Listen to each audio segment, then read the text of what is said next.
The applause inside the adoption hall sounded warm from a distance, almost comforting, the kind of sound that made people believe happy endings were happening every few seconds inside those walls. Children laughed. Volunteers wiped tears from their faces. Cameras flashed near the front row as couples held the hands of boys and girls they had waited years to meet. But in the very last row of the room, far from the balloons and celebration banners, an 8-year-old black girl sat perfectly still with a folded birthday card pressed tightly against her chest. She clapped politely every time another child got chosen, even as the rows around her slowly emptied one family at a time. By late afternoon, nearly every seat beside her was gone. Every child had walked away holding someone's hand. Every child except her. And just before one of the richest men in Illinois stepped out of the building forever, the little girl looked up at him and whispered 6 words that would follow him for the rest of his life.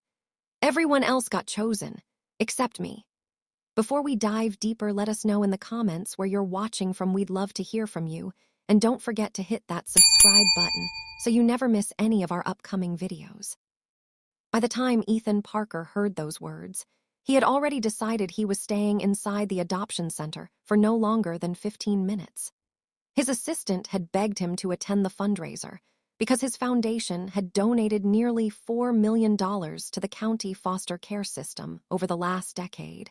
But Ethan hated public appearances. At 53 years old, he had become one of the most recognizable businessmen in the Midwest after building a commercial real estate empire that stretched across Chicago, Indianapolis, and St. Louis. Financial magazines called him disciplined. Television hosts called him brilliant. Former employees called him impossible to read. But the truth was far simpler than the stories written about him online. Ethan Parker spent most of his life trying to outrun grief.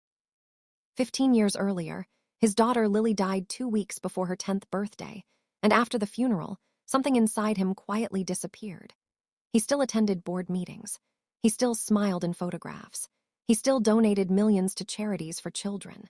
But the version of him that laughed easily or believed life could still surprise him had vanished long ago. That afternoon, he only came to the adoption ceremony because his assistant promised he could leave before the speeches started.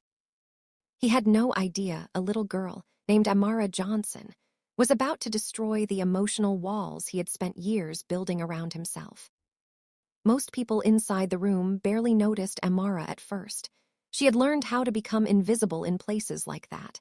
Children in foster care often understood silence better than adults realized. Some became loud because they wanted attention. Others became quiet because they learned attention usually disappeared anyway. Amara belonged to the second group. Her dark curls were pulled back with 2 mismatched barrettes, and her cream-colored sweater had been buttoned wrong near the bottom, though she either hadn't noticed or didn't care enough to fix it. Her shoes looked polished from a distance, but the leather near the toes had cracked badly enough that she tucked both feet beneath her chair whenever adults walked by. Earlier that morning, one of the volunteers had tried placing her near the front row beside younger children because families usually preferred children under 6. But Amara quietly moved herself toward the back after watching 3 couples smile warmly at the little girls sitting beside her while barely making eye contact with her at all.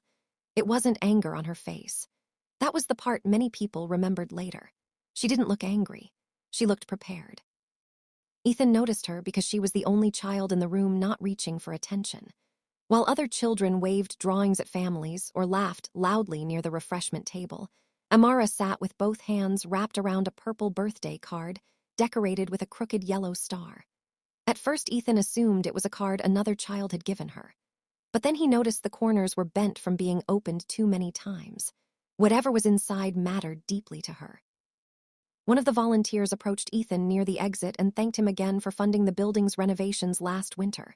Ethan nodded politely while glancing back toward the last row. "Who's the little girl with the card?" he asked without thinking. The volunteer followed his eyes and her smile faded slightly. "That's Amara," she said quietly.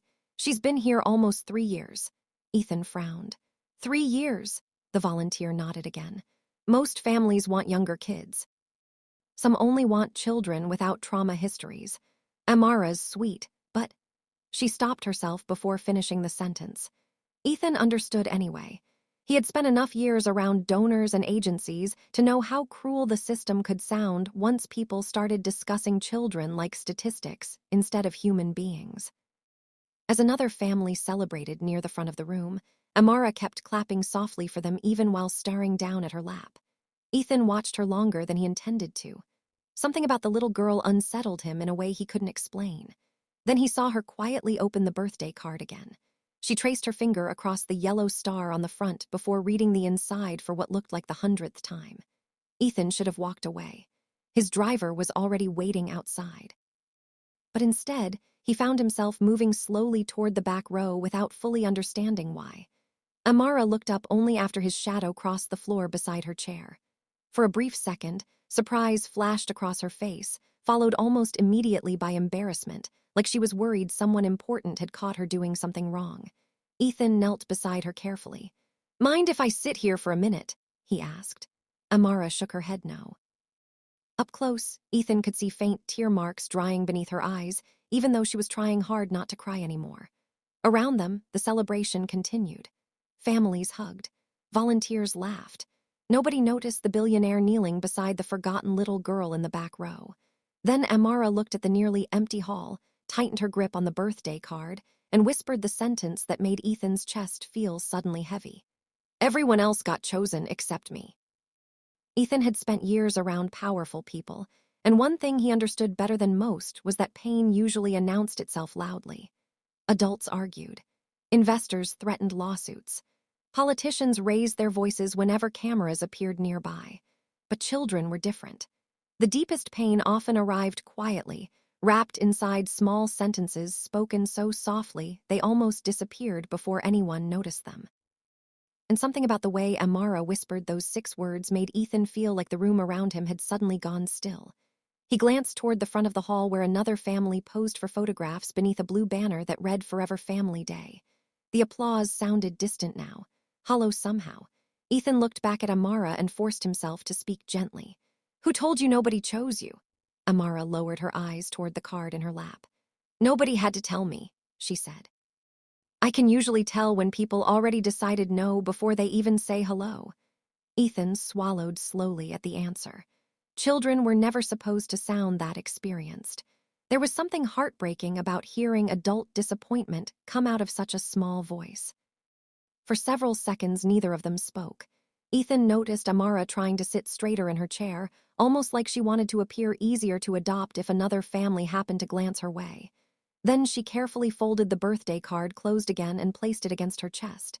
Ethan nodded toward it. "Is that from someone special?" he asked. Amara hesitated before answering. "It was from my mom." Ethan's expression changed slightly. Most children in long-term foster care rarely carried physical things from their parents because belongings often disappeared during transfers between homes, shelters, or temporary placements. "You still have it after all this time?" he asked quietly. Amara gave a tiny nod.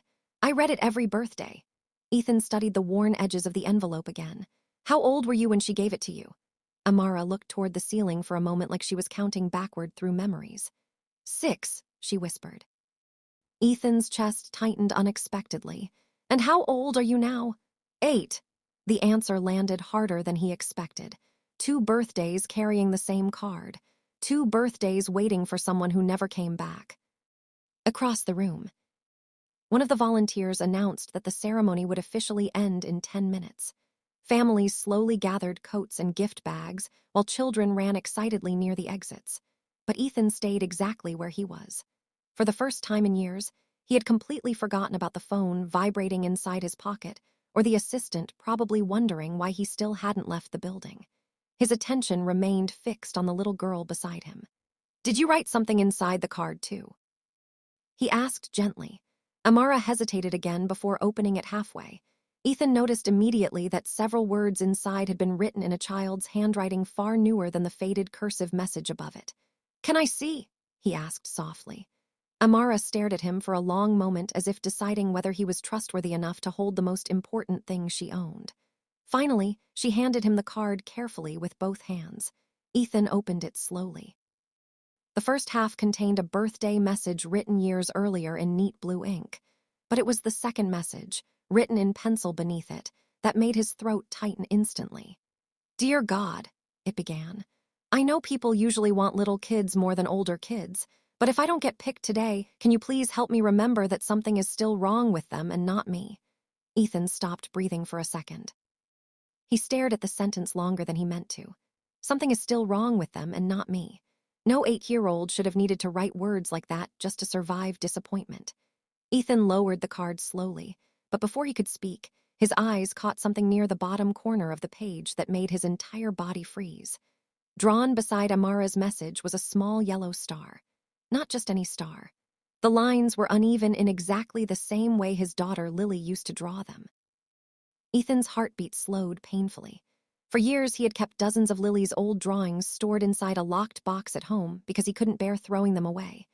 Every birthday card she ever made carried the same crooked yellow star in the bottom corner because she once believed stars looked more beautiful when they weren't perfect. Ethan blinked hard, suddenly struggling to focus on the room around him. He looked back at Amara carefully. "Who drew this star?" he asked, his voice quieter now. Amara looked surprised by the question. "A girl named Lily," she answered. Ethan felt the air leave his lungs completely. The noise inside the adoption hall faded into a dull blur around him. Ethan stared at Amara, certain he must have heard wrong. "What did you say?" he asked slowly. Amara shifted nervously in her seat. "Her name was Lily," she repeated. "She used to visit the group home before she—" Amara stopped suddenly. Ethan's hands tightened slightly around the card. "Before she what?" he asked. Amara looked down again. "Before she passed away." Ethan could barely process the sentence. For a moment he wondered if this was some impossible coincidence, but deep down he already knew it was. Lily had volunteered briefly at a children's shelter during the final summer before the accident that killed her. Ethan remembered arguing with her about it constantly because he worried she was too young to travel across the city with volunteers she barely knew. But Lily insisted every child deserved someone who showed up for them even when nobody else did.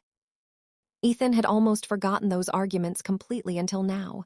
"You knew her," he whispered. Amara nodded carefully. "Not really long," she said, "but she used to read to us sometimes." Ethan stared at the yellow star again, and for the first time in 15 years, grief returned so suddenly it felt almost physical. Ethan could still remember the last conversation he ever had with Lily. For years, he tried convincing himself the details had faded, but grief had a strange way of preserving certain moments with painful clarity. He remembered standing in the kitchen while she argued with him about missing one of his business dinners so he could attend her school fundraiser instead. He remembered promising he would make it up to her the following weekend. And most of all, he remembered the disappointed look she tried to hide before forcing herself to smile anyway. 3 days later, the car accident happened on a rain-soaked highway outside Milwaukee. One distracted driver, one missed red light, one phone call in the middle of the night that divided Ethan's life into before and after. Since then, Ethan had spent 15 years pretending work mattered more than memory because work was easier to control. Buildings made sense. Contracts made sense. Profit made sense, but grief did not. Grief appeared without warning in ordinary places and destroyed you when you least expected it. Like now. In the back row of an adoption ceremony, beside a little girl holding a birthday card with Lily's crooked yellow star drawn at the bottom. Amara noticed something changing in Ethan's face. Adults usually hid emotions from foster children because they assumed children wouldn't understand complicated feelings, but Amara had spent enough years watching people closely to recognize sadness when she saw it. "Are you okay?" she asked quietly. Ethan blinked hard and nodded once, though the answer wasn't true. He carefully handed the card back to her. "How did Lily give this to you?" he asked. Amara slid the card back into her lap before answering. "It wasn't exactly mine at first," she admitted. "She used to bring cards for everybody's birthday at the shelter because some kids never got presents." Ethan felt his chest tighten again. That sounded exactly like Lily. Even as a child, she worried about people feeling forgotten. Amara continued softly. "One birthday, nobody came for me all day. Not even the staff remembered until nighttime. Lily stayed after the volunteers left and made me a cupcake from the kitchen." Ethan lowered his head slightly. He could picture Lily doing that so clearly it hurt. "Then she gave me this card," Amara whispered. "She told me stars still shine even when nobody's looking at them." For a moment, Ethan couldn't trust himself to speak. The sentence hit him harder than anything else because Lily used to repeat those exact words constantly when she was younger. Stars still shine even when nobody's looking at them. She said it once after losing a school talent competition, and somehow the phrase stayed with her for years afterward. Ethan remembered laughing softly the first time she said it, because she sounded so certain about something most adults spent their whole lives trying to believe. Now, hearing the same words come from Amara's mouth felt almost unbearable. Across the room, workers began folding chairs, while families slowly exited the building carrying balloons and stuffed animals. The adoption ceremony was ending. Yet Ethan remained frozen beside the little girl, because walking away suddenly felt impossible. "What happened after Lily gave you the card?" he asked quietly. Amara shrugged slightly. "She came back a few more times," she said. "Then one day the volunteers said she died in a car accident." Ethan closed his eyes briefly. Even now the words sounded unreal. Died in a car accident. Such a small sentence for something capable of destroying an entire family forever. Amara looked carefully at Ethan before speaking again. "Did you know her?" she asked. Ethan opened his eyes slowly. For years he avoided conversations about Lily whenever possible because speaking her name out loud usually reopened wounds he spent months trying to keep closed. But something about Amara made lying feel wrong. "She was my daughter," he said softly. Amara's eyes widened immediately. "Your daughter?" Ethan nodded once. The little girl looked back down at the card, almost like she was suddenly afraid of damaging it. "I didn't know," she whispered. Ethan managed a faint smile that disappeared almost instantly. "Most people here probably don't know either," he admitted. "I stopped talking about her a long time ago." Amara studied him quietly for several seconds before asking the question no reporter or business partner had ever been brave enough to ask him directly. "Does it still hurt?" Ethan stared at the nearly empty room ahead of them. The honest answer rose inside him before he could stop it. "Every day," he admitted. Amara nodded slowly like she understood more than a child her age ever should. Outside, thunder rolled faintly across the evening sky as rain began tapping softly against the windows near the front entrance. Ethan noticed one of the adoption coordinators approaching them cautiously from across the room. The woman smiled politely, though she looked slightly nervous speaking to one of the most influential donors connected to the organization. "Mr. Parker," she said gently, "we're about to close up for the evening." Ethan nodded absent-mindedly. But before he could respond, Amara quietly stood from her chair and smoothed the front of her sweater. Ethan noticed how quickly she prepared herself for goodbye, almost like disappointment had become routine enough to rehearse. "Thank you for talking with me," she said politely. The sentence crushed him more than he expected because she sounded grateful for something so small. Just conversation. Just being noticed for a few minutes before another adult disappeared from her life. Ethan watched as she picked up a tiny paper gift bag from beneath her chair. The bag looked almost empty except for a single cupcake wrapped carefully inside a napkin. "Is that your birthday cupcake?" Ethan asked softly. Amara nodded. "I was saving it," she said. Ethan frowned slightly. "Saving it for what?" Amara hesitated before answering. "In case next year's birthday is worse." The words hit Ethan like a punch to the chest. In case next year's birthday is worse. No child should measure life that way. No child should already expect loneliness to grow heavier with time. Ethan suddenly thought about the enormous penthouse waiting for him downtown. 12,000 square feet. Empty guest rooms. Silent hallways. A dining table long enough for 14 people that almost never hosted anyone anymore. He spent years filling space with expensive things because expensive things distracted him from absence. But standing here beside Amara, all that wealth suddenly felt embarrassingly useless. Ethan looked toward the adoption coordinator again. "Does Amara have somewhere to go tonight?" he asked quietly. The woman's expression shifted slightly. "She'll return to her foster placement for now," she answered carefully. Ethan noticed the hesitation in her voice immediately. "For now," he repeated. The coordinator glanced briefly toward Amara before lowering her voice. "Her current foster parents informed us this morning they can't continue after next month." Ethan felt cold all over. "Why not?" The woman hesitated again. "They said they're planning to relocate and only want to focus on the younger children." Ethan looked back at Amara. She stared down at the floor, clearly aware of the conversation already. Which meant she had probably overheard adults discussing her future the same way people discussed moving furniture from one house to another. Quietly, efficiently, without realizing the furniture could hear every word. Ethan had negotiated billion-dollar property deals without blinking once under pressure, but hearing that Amara might lose another home made something inside him tighten immediately. He looked at the coordinator carefully. "How long has she been in foster care?" The woman sighed softly before answering. "Since she was 5. Ethan glanced toward Amara again. 3 years. 3 years of temporary bedrooms, temporary schools, temporary families, and temporary promises. He noticed the little girl gripping the paper cupcake bag tighter while pretending not to listen.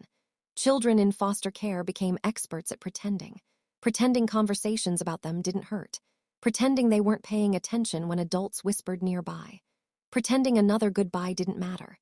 Ethan suddenly realized Amara had probably spent years preparing herself emotionally before every disappointment arrived. "Has anyone ever tried adopting her?" he asked quietly. The coordinator nodded once. "A couple families considered it," she admitted, "but most people who attend these events are hopping for younger children or sibling groups." Ethan frowned slightly. "She's 8 years old." The woman gave a sad smile. "In the foster system, 8 can already feel too old to some families." Amara slowly stepped closer as if she wanted to defend the adults who rejected her before Ethan could become angry at them. "It's okay," she whispered. "Some people get nervous because I'm quiet." Ethan stared at her in disbelief for a moment. The fact that she felt responsible for comforting other people about her own rejection felt almost unbearable. "You don't need to explain yourself to anybody," he said gently. Amara lowered her eyes again. "Lily used to say that too," she murmured. Hearing his daughter's name spoken so naturally after years of silence made Ethan feel something shifting painfully inside him. For so long, Lily existed only in old photographs, archived voicemail recordings, and private memories he avoided revisiting too often. But somehow, this little girl had brought her back into the room without even trying. Ethan glanced toward the windows where rain now streamed heavily against the glass. The storm outside had darkened the evening sky completely. Most of the families were gone now. Volunteers stacked chairs near the walls while workers collected paper decorations from the floor. Yet Ethan remained standing beside Amara like he couldn't physically force himself to leave her behind. The adoption coordinator checked her watch nervously. "Mr. Parker, I can call someone to drive Amara back to the foster house." Ethan looked at her sharply. "She's going back tonight after this."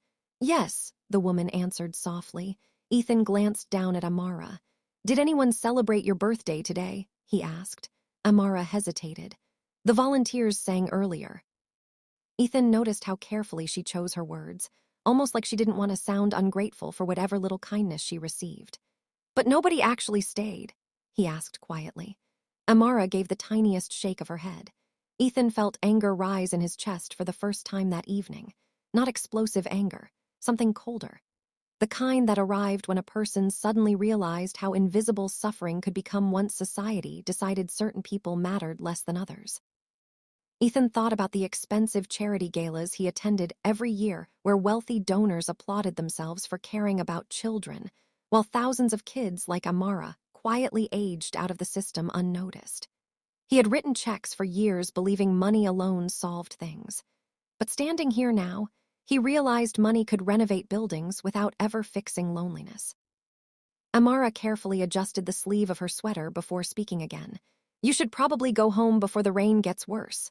Ethan almost laughed softly at the sentence because it sounded like something an exhausted adult would say after hosting guests too long. "What about you?" he asked. Amara shrugged lightly. "I'm used to rain." Ethan looked at her for a long moment. Used to rain, used to disappointment, used to people leaving, used to birthdays ending quietly. No child should ever become used to those things. The coordinator gently cleared her throat. "Mr. Parker, your assistant has called twice asking if you're still here." Ethan reached into his pocket and silenced the phone without even checking the screen. Then he looked back at Amara. "Do you like chocolate cake?" he asked suddenly. Amara blinked in surprise. "I think so," she answered cautiously. Ethan raised an eyebrow slightly. "You think so?" She gave a tiny shrug. I haven't really had real birthday cake before. The sentence landed so heavily Ethan almost stopped breathing again. 8 birthdays, and nobody had ever cared enough to buy her a real cake. For several seconds, Ethan simply stared at her, while memories collided painfully inside his mind. He remembered Lily's 10th birthday party plans before the accident happened. The giant chocolate cake she kept begging for with yellow frosting stars across the top. The unopened presents still sitting in storage boxes because nobody could bear touching them afterward. Ethan suddenly realized grief had convinced him for years that love ended when someone died. But standing here beside Amara, he felt something else entirely. Almost like Lily's kindness had continued traveling forward through another life after she was gone. Almost like this moment had been waiting for him long before he walked through those doors. Ethan looked toward the coordinator again. Is there still a bakery open nearby? The woman looked confused. Probably downtown. Ethan nodded once. Then he looked back at Amara carefully. Would you let me buy you a real birthday cake tonight? Amara's eyes widened instantly, though she looked uncertain whether she was allowed to believe him. For me, she whispered. Ethan gave the faintest smile. Yes, for you. Amara looked down at the cupcake in her paper bag for several seconds before quietly asking the question that nearly shattered him completely. You're not gonna forget, right? Ethan felt his throat tighten so hard he couldn't answer immediately. Because deep down, he knew she probably asked that question every time an adult made her a promise. And somewhere along the way, too many people had answered it by disappearing. Ethan looked directly into Amara's eyes and answered with a level of certainty he had not felt in years. No. He said quietly, I'm not gonna forget. For the first time since he met her, Amara looked like she wanted to believe someone completely. It appeared slowly across her face, fragile and cautious, like hope returning after being gone too long. Outside, the rain continued crashing against the windows while thunder rolled over the city. But inside the nearly empty adoption hall, the world suddenly felt very small. Just a grieving billionaire, an exhausted little girl, and a birthday neither of them expected to remember forever. The adoption coordinator watched silently as Ethan reached for his coat from the back of the chair beside him. I can have one of the staff take her, she offered carefully. Ethan shook his head immediately. No, he said, I'll take her myself. The woman looked surprised, though not nearly as surprised as Amara. Really? The little girl asked softly. Ethan nodded once. Really? For reasons he couldn't fully explain yet, leaving her behind tonight no longer felt possible. As they walked toward the front entrance together, Amara stayed half a step behind Ethan like she still wasn't sure this was actually happening. Ethan noticed she kept glancing toward the doors nervously, almost expecting someone to stop them at any moment and explain there had been some misunderstanding. Years of disappointment had trained her not to trust good moments too quickly. Ethan understood that feeling better than she realized. Grief did something similar to adults. It taught them happiness could disappear without warning, so eventually they stopped reaching for it altogether.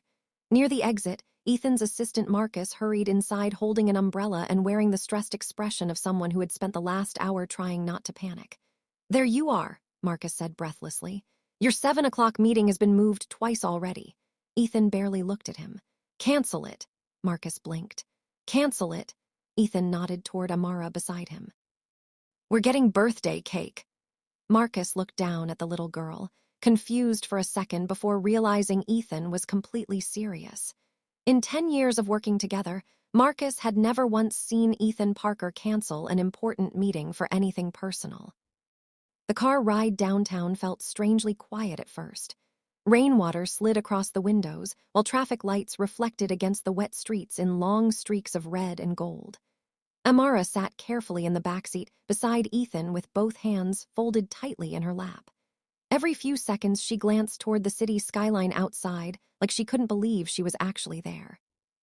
Ethan noticed how politely she tried occupying as little space as possible, a habit many foster children developed after years of moving through homes where they never felt permanent. After several minutes, Ethan finally spoke. What kind of cake do you want? Amara looked startled by the question. Any kind is okay, she answered quickly. Ethan shook his head gently. No, tonight you get your favorite kind. Amara stared at the rain-covered window while thinking carefully. Chocolate, she whispered. Ethan smiled faintly to himself because chocolate had always been Lily's favorite too. Good choice, he said softly. Amara looked at him cautiously before asking, "Was it Lily's favorite too?" Ethan turned toward her slowly. For a second, he almost asked how she guessed that. Then he remembered children like Amara survived by paying close attention to emotions adults tried hiding. They arrived at a small bakery near the river just before closing time. The owner nearly fainted when Ethan Parker walked through the door, but Ethan ignored the attention completely.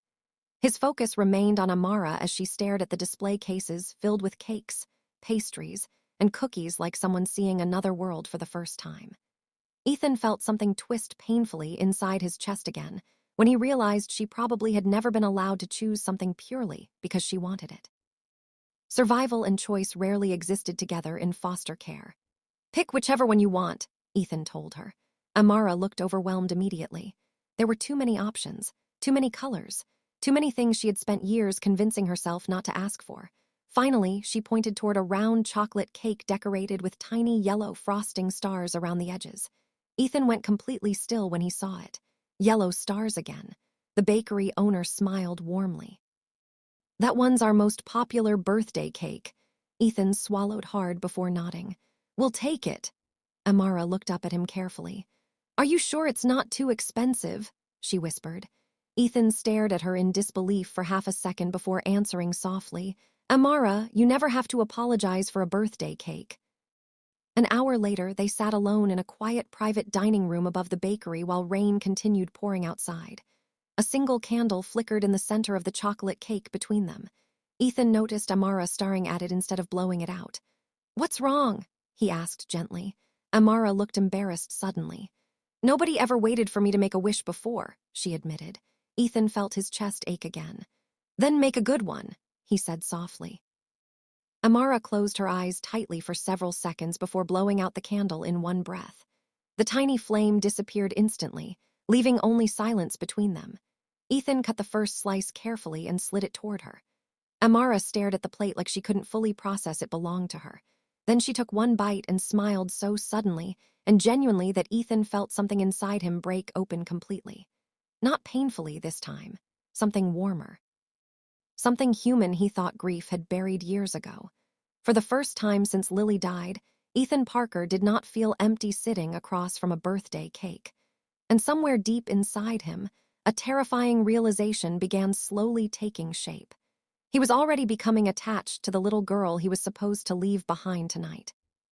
Amara laughed softly after the second bite of cake, then immediately covered her mouth like she was worried the sound had escaped by accident. Ethan noticed it instantly. Joy looked unfamiliar on her, almost borrowed, like a sweater she wasn't certain she deserved to wear for long. "What?" Ethan asked with the faintest smile. Amara shook her head quickly. "Nothing." Ethan leaned back slightly in his chair. "That sounded like something."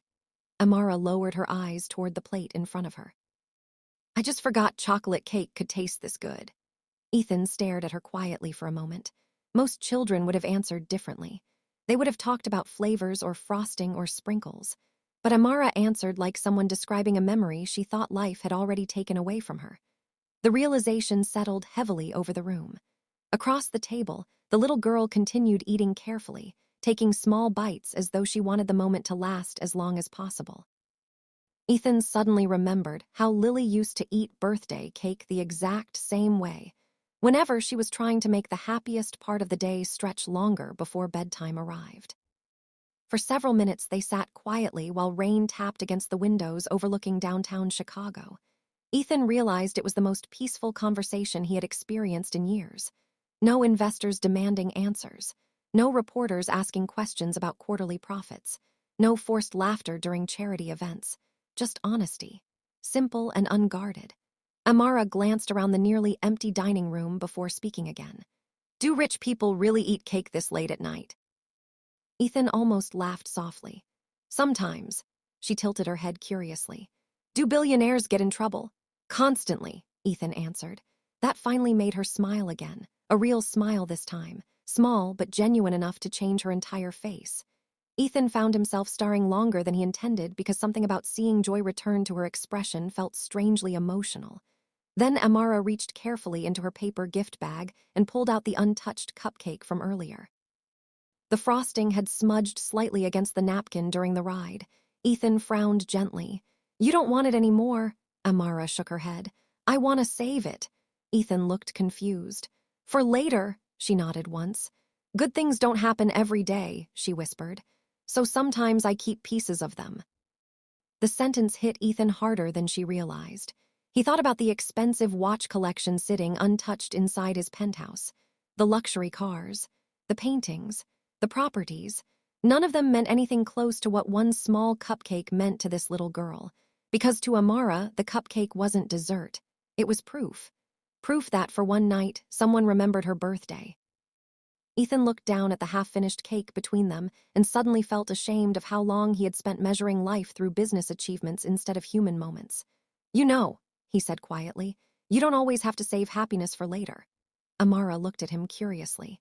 Ethan hesitated before continuing. Sometimes it's okay to enjoy it while it's happening. Amara stared at the candle wax drying near the center of the cake. What if it doesn't happen again? She asked softly. Ethan opened his mouth to answer, then stopped. Because deep down, he understood exactly what she meant. After Lily died, he spent 15 years avoiding happiness for the same reason.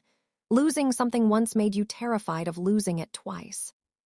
Marcus stepped into the dining room a few moments later holding Ethan's phone. Sorry to interrupt, he said carefully, but your sister has called 3 times. Ethan rubbed a hand across his face tiredly. Tell Claire I'll call her tomorrow. Marcus hesitated. She said it's important. Ethan exhaled quietly before standing from the table. I'll be right back, he told Amara gently. The little girl nodded politely while tracing circles into the frosting beside her plate. Ethan followed Marcus into the hallway outside. What is it? He asked. Marcus lowered his voice slightly. Claire heard you canceled the board meeting and disappeared with a child from the adoption event. Ethan stared at him flatly. That was fast. Marcus gave a small shrug. People talk. Ethan took the phone reluctantly and pressed it against his ear. Claire. His older sister answered instantly. Ethan, what exactly are you doing? Her tone carried the same mixture of concern and frustration she had used on him since Lily died. Ethan leaned against the wall quietly. Having birthday cake. Silence. Then Claire sighed heavily. Marcus told me you're with a foster child. Ethan glanced through the dining room doorway toward Amara sitting alone at the table. Her name is Amara, he said softly. Claire was quiet for a second before speaking again. Ethan, you haven't been around children since Lily. The words landed carefully, but Ethan still felt them because she was right. After the funeral, he slowly distanced himself from everything connected to childhood. Schools, parks, birthday parties, even holidays became difficult because every joyful moment reminded him of who was missing. I know, he answered quietly. Claire softened her voice slightly. Then why this girl? Ethan looked toward Amara again. She sat swinging her feet gently beneath the chair while protecting the leftover cupcake inside the paper bag beside her. For the first time in years, Ethan struggled finding words for what he was feeling. I don't know, he admitted honestly. But when she talked about Lily, his voice faded. Claire stayed silent again. She had loved Lily deeply, too. Be careful, she whispered finally. Grief makes people vulnerable. Ethan almost answered immediately, but something stopped him. Because this didn't feel like grief anymore. Not entirely. Grief usually dragged him backward into memory, but tonight felt different. Tonight felt like something pulling him forward for the first time in years. When Ethan returned to the dining room, he found Amara carefully wrapping the remaining slice of cake inside napkins. What are you doing? He asked with a faint smile. Amara looked embarrassed. I thought maybe the other kids at the house might want some too. Ethan stood completely still for a moment after hearing that. Even now, after spending her birthday watching other children get adopted while she sat alone in the back row, Amara was thinking about sharing what little happiness she finally received. Ethan suddenly understood why Lily connected with her years earlier. They carried the same instinct, the same habit of caring about other people even while hurting themselves. Ethan slowly sat back down across from her. How many kids are staying there right now? He asked. Amara counted silently in her head. 7. Ethan nodded once before reaching for his wallet. Then I think we need more cake. Amara's eyes widened immediately. For everybody. Ethan smiled softly. For everybody. And for the first time that night, Amara laughed without trying to hide it. The ride back to the Foster house felt completely different from the drive downtown earlier that night. The storm had started fading, and the streets shimmered beneath reflections of traffic lights and storefront signs, while boxes from the bakery filled the backseat beside Amara. Every few minutes she glanced down at them just to make sure they were still there. Ethan noticed it and smiled faintly to himself. Children who spent years with very little often checked repeatedly to confirm good things had not disappeared yet. Halfway through the drive, Amara carefully looked over at him. "Do you think they'll really let me bring all this inside?" she asked softly. Ethan raised an eyebrow. "Why wouldn't they?" Amara hesitated. "Sometimes foster parents do like when one kid gets something special and the others don't." Ethan looked out the rain-covered window for a second before answering quietly. "Then tonight everybody gets something special." Amara nodded slowly, like she was still trying to understand what it felt like to spend time around someone who solved problems instead of creating them. The silence between them no longer felt awkward now. It felt safe. When they pulled into the driveway of the foster home nearly 40 minutes later, the porch light flickered weakly against the damp night air. The house itself looked tired. Peeling paint near the shutters, rust along the mailbox, one broken flower pot sitting sideways near the steps. Ethan immediately recognized the look of a home stretched beyond what it could emotionally or financially handle. Before Marcus could even step out to open the door, Amara turned toward Ethan nervously. "Thank you for the cake," she whispered quickly, almost like she needed to say it before the night ended and reality returned. Ethan looked at her carefully. "You don't have to thank me every 5 minutes." Amara lowered her eyes slightly. "I know," but Ethan understood why she kept saying it. Children who feared abandonment often treated kindness like something temporary, something that expired quickly if they weren't grateful enough. Ethan stepped out into the cool air beside her and carried 2 of the bakery boxes toward the front porch himself. Before they reached the door, it swung open suddenly, and a tired-looking woman in her late 50s stared at them in complete confusion. "Amara," the woman asked, "where have you been?" Then her eyes landed on Ethan Parker standing beside the little girl holding bakery boxes, and the color nearly drained from her face. "Oh my God." Ethan introduced himself calmly while Amara quietly explained the birthday cake situation in rushed little sentences. The foster mother, Denise, looked embarrassed almost immediately. "I'm sorry," she admitted softly. "The agency told me the ceremony ran late, but I didn't realize." Her voice faded as she noticed the stack of cake boxes again. Within minutes, the other children inside the house gathered near the hallway entrance staring wide-eyed at the desserts. Ethan watched Amara carefully as she handed slices out one by one like someone distributing treasure. And what struck him most was the expression on her face while doing it. Pride. Pure pride. Not because she finally received something herself, but because for once she had enough to share with everyone else too. Ethan felt his chest tighten again, watching her laugh softly beside the kitchen counter, while frosting smeared across the nose of one little boy no older than 4. For years, Ethan believed healing arrived through time alone. But tonight, it was arriving through moments. Small, ordinary moments he almost walked away from earlier that afternoon. Denise eventually pulled Ethan aside near the front door while the children crowded around the kitchen table. "She doesn't usually smile like this," the foster mother admitted quietly. Ethan glanced toward Amara again. "What happened to her parents?" Denise sighed heavily before answering. "Her mother passed from an overdose 3 years ago. Father was never in the picture." Ethan felt anger move quietly through him again, not dramatic anger. The exhausted kind that came from realizing how many children inherited pain before they were even old enough to understand it. Denise continued carefully. "Amara's a wonderful child, but after a while kids her age get overlooked. Families want bobbies, younger children, fresh starts." Ethan hated the phrase immediately. Fresh starts. As if older children somehow arrived too damaged to deserve the same love. He looked toward Amara again as she helped the younger kids cut cake slices into smaller pieces so everyone could have enough. "She's not difficult," Ethan said quietly. Denise shook her head. "No, she's actually easier than most, sometimes too easy." Ethan frowned slightly. Denise lowered her voice. "She apologizes for everything, even when she's sick." The sentence stayed with Ethan long after she said it. Nearly an hour later, Ethan finally prepared to leave. The children were exhausted from sugar and excitement, while rain still drizzled lightly outside the windows. Amara stood near the front door holding the purple birthday card against her chest again.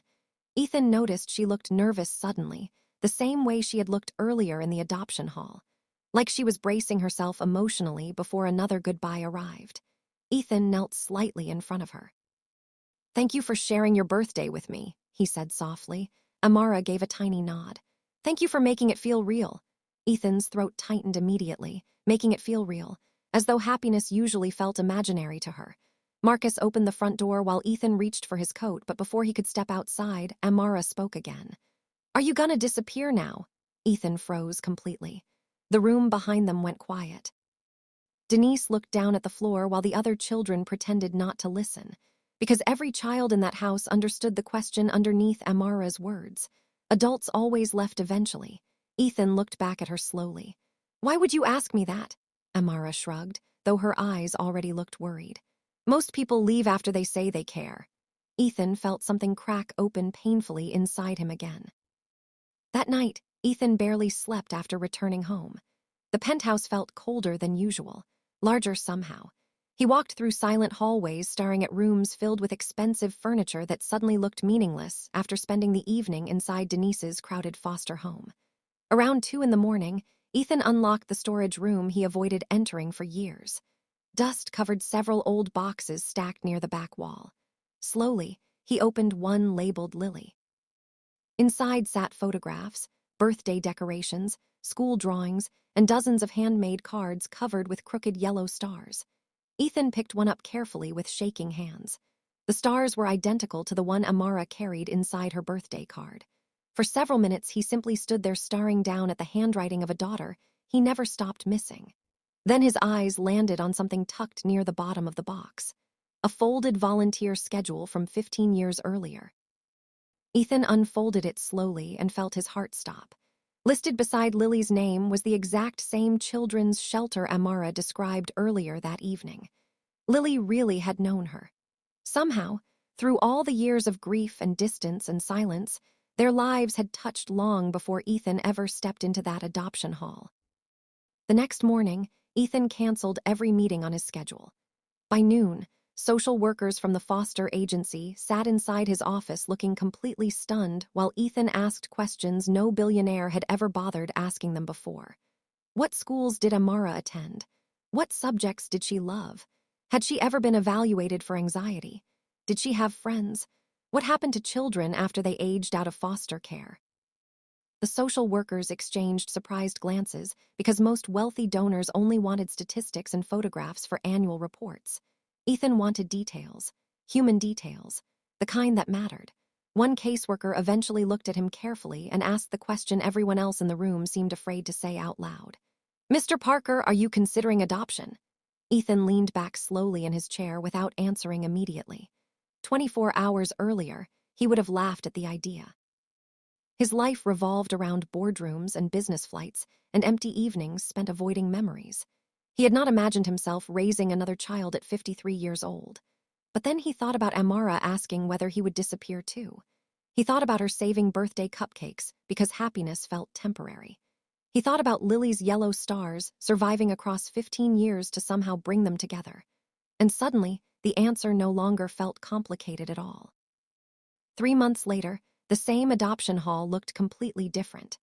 This time the seats were full again, balloons floated across the ceiling, and families gathered near the stage while cameras flashed throughout the room. But near the front row stood Ethan Parker beside a little girl wearing a pale yellow dress covered in tiny stitched stars. Amara kept nervously smoothing the sleeves while dozens of people smiled around them. The county judge adjusted her glasses and read the final paperwork aloud while Ethan listened with tears threatening to rise for the first time in years. Across the room, Denise cried openly beside Marcus and Ethan's sister Claire, who had completely fallen in love with Amara weeks earlier. Then the judge smiled warmly. "Congratulations," she announced. "As of today, Amara Johnson is officially part of the Parker family." Applause erupted through the room instantly, but Ethan barely heard any of it because Amara had already thrown her arms around him tightly. For several seconds, he simply held her there, while emotion crashed through him harder than anything he had felt since Lily was alive. Later that evening, after the ceremony ended and most guests left the building, Ethan and Amara remained alone near the back row where they first met months earlier. The room felt strangely peaceful now. Amara looked around quietly before turning toward him. "You know what's weird?" she asked softly. Ethan smiled faintly. "What?" She pointed toward the chair where she sat alone the day they met. "That used to be the saddest place I ever saw." Ethan followed her eyes toward the empty seat. "And now?" Amara smiled slowly. "Now it's where my life started." Ethan felt tears rise before he could stop them. He looked up toward the ceiling for a second, overwhelmed by the strange beauty of how life sometimes healed people through accidents they never planned for. 15 years earlier, he lost the little girl who meant everything to him. He believed the story ended there. But somehow, through one forgotten birthday card and one lonely child whispering 6 heartbreaking words, love found its way back into his life again. And for the first time since Lily's death, Ethan Parker no longer felt like a man surviving grief alone. He finally felt like a father again. Sometimes the people who save us are the ones the world nearly overlooks. And sometimes healing arrives quietly, sitting alone in the back row while everyone else walks past without noticing. Ethan spent years believing grief would be the final chapter of his story.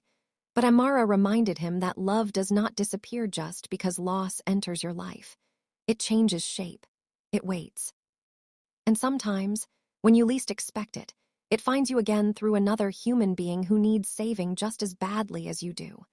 So the next time you see someone standing quietly at the edge of the room feeling forgotten, remember this story.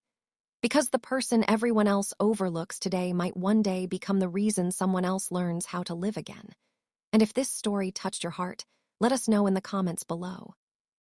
Do you believe some people are meant to find each other no matter how impossible the odds may seem? And don't forget to subscribe so you never miss another unforgettable story.